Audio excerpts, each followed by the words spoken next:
Ladies and gentlemen, boys and girls, and knights around the realm, I am the Heartbreak Prince, and I am back again with another review.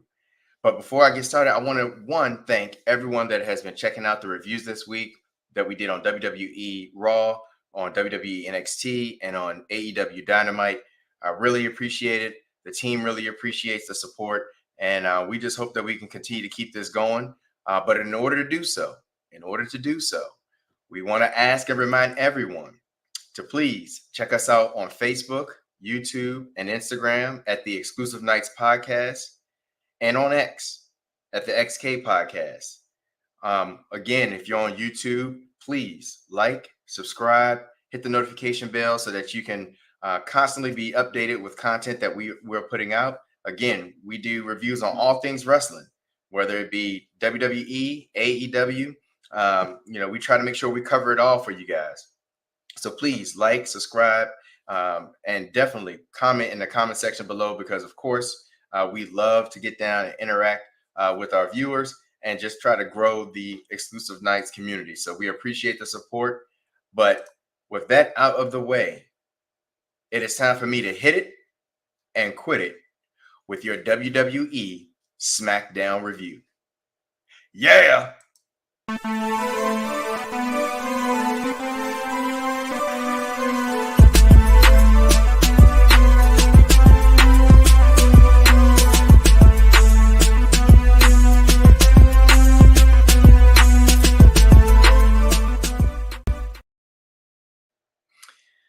All right, so let's jump right into it.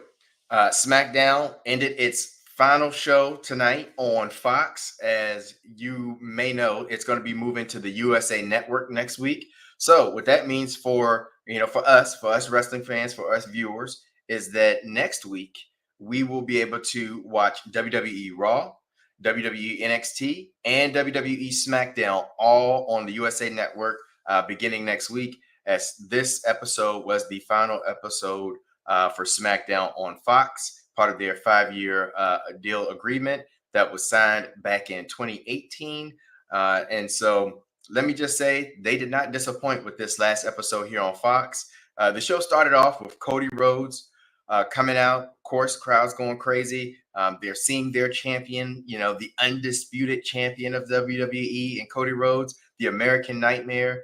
So he comes out, cuts a promo, and of course, he has to bring out the bloodline. That's who he's challenging. So again, it's Cody Rhodes versus the bloodline. Now, I would like to get y'all opinion on this.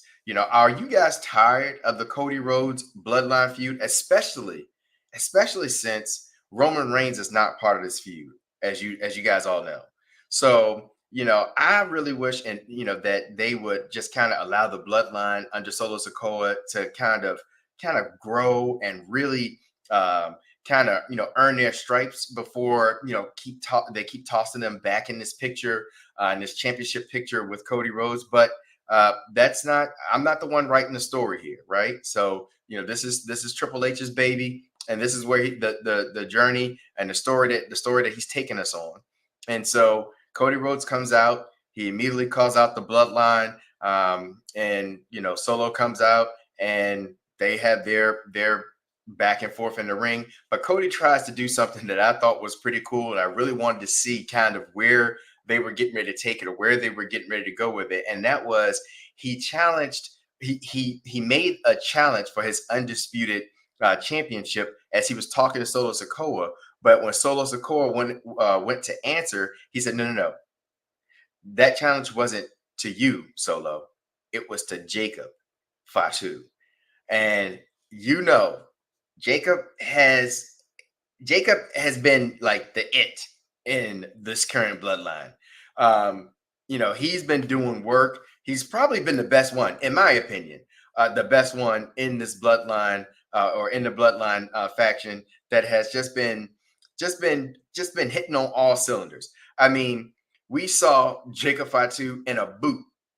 Okay, I have to remind you, he was in a boot, a walking boot, but he used that walking boot to destroy Roman Reigns, the original tribal chief, the only tribal chief, then returned the following week and used that magic boot to destroy Brian Dawkins and Montez Ford. Now, this week he was just in some regular wrestling boots. And I would have preferred to see him in the magic boot because he has been doing work. But at any rate, Cody gets up, he challenges him. Jacob kind of walks up like he's going to accept the challenge. And I'm like, oh, we're going to see where this goes. This is going to be interesting here because he just talked right over it, right past the current tribal chief's head of Solo Sikoa. But of course, Solo turns, gives him the stare. Jacob kind of sits in. He thinks for a second about whether he wants to accept the title match or not. But ultimately, he says, I love you. You are my tribal chief to Solo Sikoa. And he steps down. And then, of course, Cody goes on, makes the match with Solo Sikoa. And Nick Aldis comes out, kind of tells everybody to calm down because, of course, DIY hops in and the Street Profits hop in because it's Solo and his faction against just Cody for just a moment. But they all jump in the ring and Aldis decides to stop it.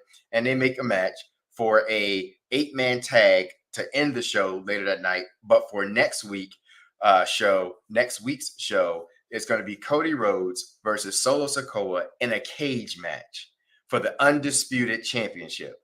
So that's the big show that they want to put on next week with SmackDown moving to USA Network, and I think that's going to be a good match. It'll be exactly what the WWE wants as far as promoting this new move to the USA Network, and so we're going to see how that plays out.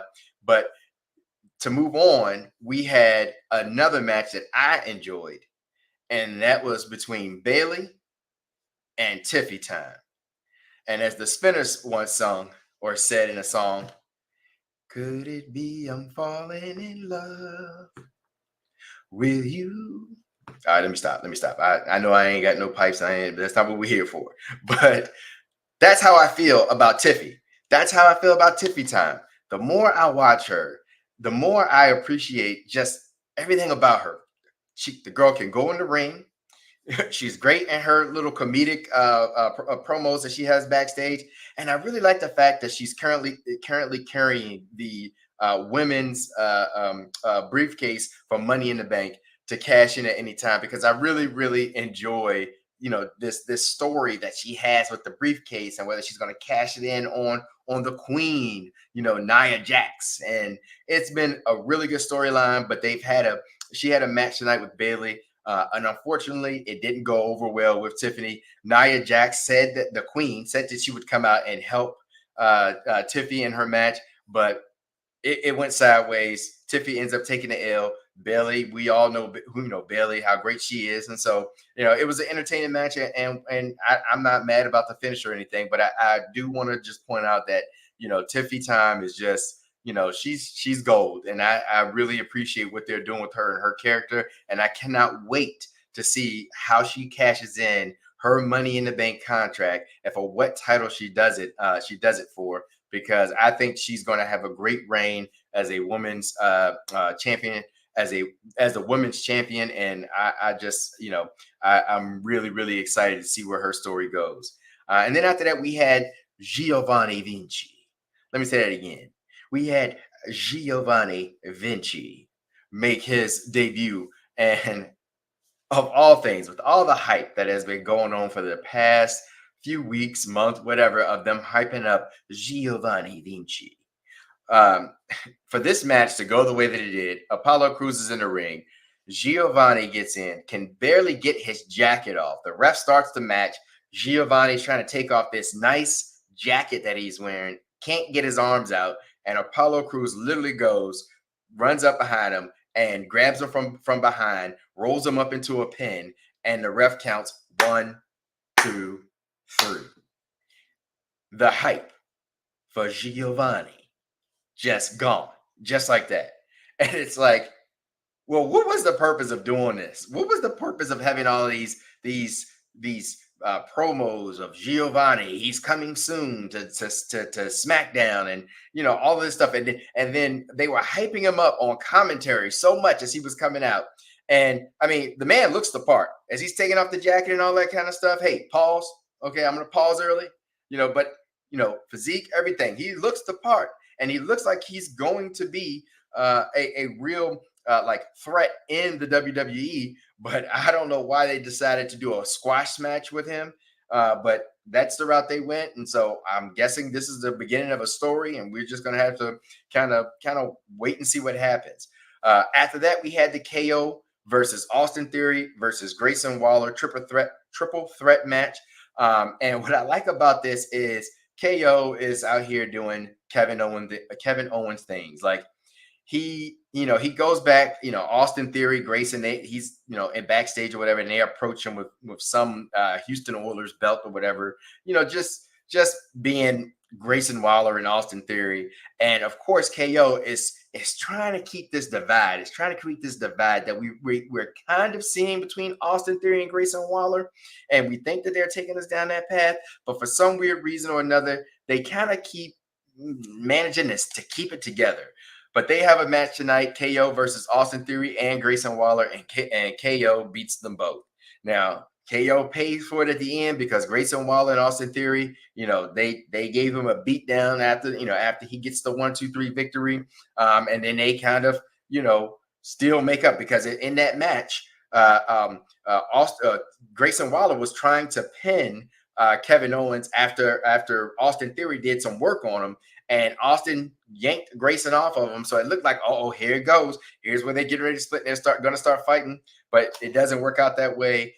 Ultimately, Kevin Owens ends up destroying both of them and getting the victory. And then we go over to LA Knight, him, and El Idolo. LA Knight comes out, cuts a fire promo as he always does. Hit it and quit it. Yeah. But then Carmelo comes out and says, "Hey, I'm going to challenge you because I'm on a two win victory streak against El Idolo." Now, last I checked, that wasn't the case because El Idolo won one and Carmelo had won a match. So that's what he said. I guess because he's him, he can kind of write the rules. But obviously, El Idolo had something to say about it, so he comes out there. They have a little square off between LA Knight, him, and El Idolo, and of course, it breaks down into a fight where him and El Idolo are going at it, but ultimately LA Knight hits the finisher on both of them, and that kind of wraps that up. But they are going to have a match, El Idolo, Carmelo Hayes, to find out who faces LA Knight for the U.S. Championship. And I really like how LA Knight's reign is going already. And it's really good, and it's really refreshing to see somebody like of LA Knight's caliber with the U.S. Championship and kind of just making it relevant again, making it an important title. And so we're going to see where that story goes as well. And then we also had Chelsea Green versus Michin. That was another decent match. Chelsea Green actually gets the win here, guys. Chelsea Green actually gets a victory over Michin with the help of Piper Nivens, of course. But a good match, and good to see Chelsea actually get a victory, because I do know that there's a lot of people that enjoy Chelsea and like Chelsea, but usually she's the fall guy. She's the person that kind of takes the pin. She's like the comedic relief. But she got a win tonight, guys, over Michin, which was kind of sad in a way because Michin has been putting in work, and I've really been thinking and feeling like they're getting ready to try to do a Michin push, because she's been on SmackDown, she's been on NXT, so she's been working. But to close out the night, guys, we had a great 8-man tag between the Street Profits, DIY, the Bloodline, and it's good, and it's always refreshing to see good tag teams, in matches. let's exclude the Bloodline, because I mean, I really don't necessarily know if they're a great tag team yet, but DIY and Street Profits, they always generally deliver in their matches. And in this case, it was no different. But with that said, of course, Bloodline, they go over, but the way they go over, though, is over the Street Profits. Montez Ford, our boy Montez Ford, takes the pin. He takes the beatdown. Jacob Fatu, I'm telling y'all, is just phenomenal. And he just delivers. And in this match, that is exactly what he did. It was just always, it's this thing with Jacob where you just don't know quite what he's going to do. And he just has this crazed man type of thing like to him that is just entertaining. And he goes in, destroys Montez Ford, and then of course turns him over to Solo Sikoa, who gives him the spike, picks him up again, and finishes Montez with a second spike and pins him for the 1-2-3. Now, obviously, we know they're going to make the Bloodline continue to look strong and be strong. But what I want to know, and what I would like for you guys to comment on and talk about is, what do you think about this? How do you guys feel about this bloodline, this current bloodline without Roman Reigns? Do you think they're at this level where they should be challenging Cody Rhodes and having undisputed title matches, Solo Sikoa for this, in this case? Do you think they should be WWE tag team titles at this point in time? Like, how do y'all feel about the bloodline? Like, I know how, we talk about it all the time. And I personally would like to see the bloodline kind of work, like build themselves back up under Solo and earn their stripes. But, that's not, I'm not the one in control. I'm not the one in control of creative when it comes to bloodline. But, I want to take them more serious than kind of like what I currently do, with just Solo. I mean, he has it. He has the talent and everything. I think it's just because it's off the back of what Roman Reigns has done over the last 3 or 4 years with being the tribal chief. And I think that prestige is missing, and Solo is trying to carry it, but he just has not captured me. He has not made me invested. But overall, like I said, a great SmackDown, a great way to end their time with Fox. But just as a reminder, again, next week WWE will be on USA Network. That will be WWE Raw, WWE NXT, and WWE SmackDown going forward will be on USA Network starting next week. So with that said, that wraps up the WWE SmackDown review. Of course, before we close out, I just want to remind everyone again that you can catch us on any of these platforms: Facebook, YouTube, Instagram at the Exclusive Nights Podcast, or on X at XK Podcast. But guys, please leave some comments down in the comment section so that we can kind of chat about this, because I'm really interested in knowing what you guys think about some of these things. What do you think about the bloodline? What do you think about Tiffy Time and Giovanni Vinci? Please share your thoughts in the comment section below. We appreciate it. And the journey continues, guys. The journey continues. Another week to be the best there is, the best there was, and the best there ever will be. And to make sure your nights, that's right, your nights will never be the same.